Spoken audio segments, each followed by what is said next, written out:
اذان کا جواب دینا شرط ہے، سنت ہے یا واجب ہے؟ بہار شریف میں لکھا ہے کہ اذان کا جواب دینے کا حکم ہے.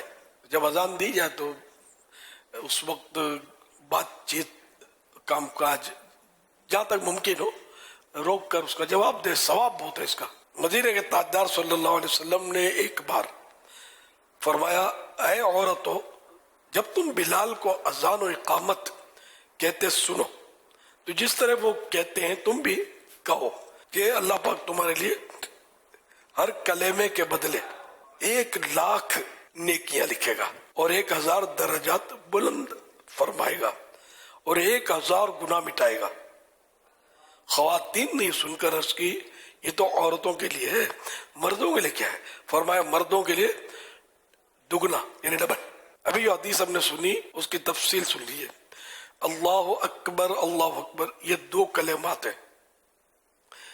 اس طرح پوری اذان میں کل 15 کلمات ہیں، 15 الفاظ ہیں. اگر کوئی اسلامی بہن ایک اذان کا جواب دے، یعنی مؤذن صاحب جو کہتے جائیں اسلامی بہن بھی دہراتی جائے، تو اس کو 15,00,000 نیکیاں ملیں گی، 15,000 درجات بلند ہوں گے. 15,000 درجات گریڈز، 15,000 میں 15,000 گریڈز اپ ہوں گے. تو 15,00,000 میں 15 لاکھ نیکیاں ملیں گی اور 15,000 اور 15,000 گناہ معاف ہوں گے. اور اس طرح بھائیوں کے لیے یہ سب دگنا ہے، ڈبل ہے.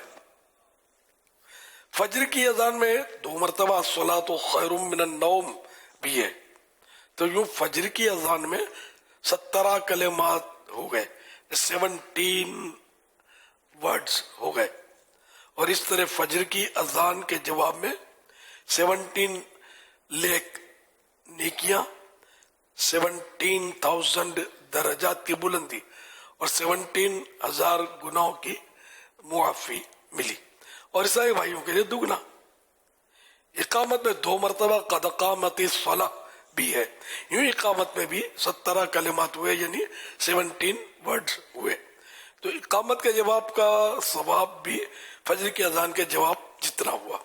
الحاصل اگر کوئی اسلامی بہن اہتمام کے ساتھ روزانہ 5 نمازوں کی اذانوں اور 5 اقامتوں کا جواب دینے میں کامیاب ہو جائے تو اسے روزانہ 1,62,00,000 نیکیاں ملیں گی، 1,62,000 درجات بلند ہوں گے اور 1,62,000 گناہ معاف ہوں گے. اور اسلامی بھائی کو دگنا یعنی 3,24,00,000 نیکیاں ملیں گی، 3,24,000 درجات بلند ہوں گے اور 3,24,000 گناہ معاف ہوں گے. تو یوں بہت ساری نیکیاں اذان میں لوگ مصروف ہوتے ہیں، بات چیت کر رہے ہوتے ہیں، جو کر رہا ہے وہ کر رہے ہوتے ہیں، جاری ہوتا ہے. مطلب جو اس کا کوئی نوٹس نہیں لیتے، ایسی لے رہے ہوتے ہیں. تو ایسا نہیں کرنا چاہیے. اذان ہو تو سائلنٹ ہو کر جواب دینا چاہیے. اب جگہ جگہ سے اذانوں کی آوازیں آ رہی ہیں تو یہ کہ ہر اذان کا جواب تو ہر ایک دے نہیں سکتا. دے تو بھی صحیح ہے، ثواب ہے. نہ بھی دے تو ایک اذان کا جواب دے دیا تو وہ کافی. اب اپنے بات چیت کاروبار میں لگ گیا تو کوئی حرج بھی نہیں ہے. تو یہ تحریک کیسے چلے؟ یہ بالکل تحریک ہو جائے، بالکل مومنٹ چل جائے کہ نہیں یار بس یہ اذان کا جواب دینا ہے، بس اذان کا جواب دینا ہے. مارکیٹوں میں بھی ادھر یہاں وہاں اذان کی آواز آتی ہے تو کوئی نوٹس کرتا نہیں ہے جنرلی. تو مسجد میں بھی نہیں کرتے. گھر میں اسلامی بہنیں کچن میں ہیں، کام کر رہی ہیں، پکا رہی ہیں، موبائل پہ باتیں کر رہی ہیں، اذان کی آواز آ بھی رہی ہوتی ہے، نہ ان کا پکانا بند ہوتا ہے. میں نہیں کہتا بھائی مطلب کہ سالن جلنے دے یا دودھ ابلنے دے، بھلے باہر نکل آئے، لیکن اگر ان کا مائنڈ بنا ہوا ہوگا کہ یار ہمیں اذان کا جواب دینا ہے اور یہ اتنی کروڑ نیکیاں، یہ لاکھوں درجات کی بلندی اور گناہوں کی مغفرت اور یہ بخشش کی جو باتیں ہو رہی ہیں، تو یہ تو روزانہ کی بنیاد پر. تو یہ پوری میں خود یہ بھی جیسے آج کوئی ایسی تحریک چلے، ہماری اسلامی بہنیں تحریک چلائیں، ہمارے اسلامی بھائی تحریک چلائیں کہ اذان کا جواب دو، اذان کا جواب دو. تو اگر یہ ہم خاموش ہو جائیں گے اور ایک بھی میں نے دیکھا ہے کہ اذان کا جواب دینا شروع کر دیتا ہے، وہ ہو تھوڑا مین، بعض اوقات جو صدر مجلس ہوتے ہیں نا، جو مین اسلامی بھائی ہوتے ہیں یا کوئی مین فرد ہوتے ہیں، اگر وہ خاموش ہو جاتے ہیں نا تو میں نے دیکھا ہے کہ عام ساتھ بیٹھے ہوئے بھی خاموش ہو جاتے ہیں. وہ تھوڑا سا اشارہ کرتے اذان کا جواب دے دیتے ہیں. تو یہ ماشاءاللہ دیتے ہیں اسلامی بھائی، اگر مل جل کے کریں تو. جیسے ہمارے حلقہ نگران بنے ہوئے، اب ماشاءاللہ یہ پتہ نہیں کتنے 100 یا سینکڑوں ان کے ماتحت ہوں گے.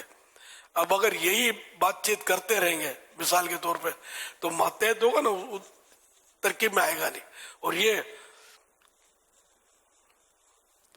سارے سائلنٹ زون میں چلے جائیں گے، یار اذان جواب دینا ہے اپنے کو. تو اب اذان کا جواب جو ہے بھائی اس کی آپ نے مہم چلانی ہے انشاءاللہ. جواب اذان کی تحریک جاری رہے گی انشاءاللہ.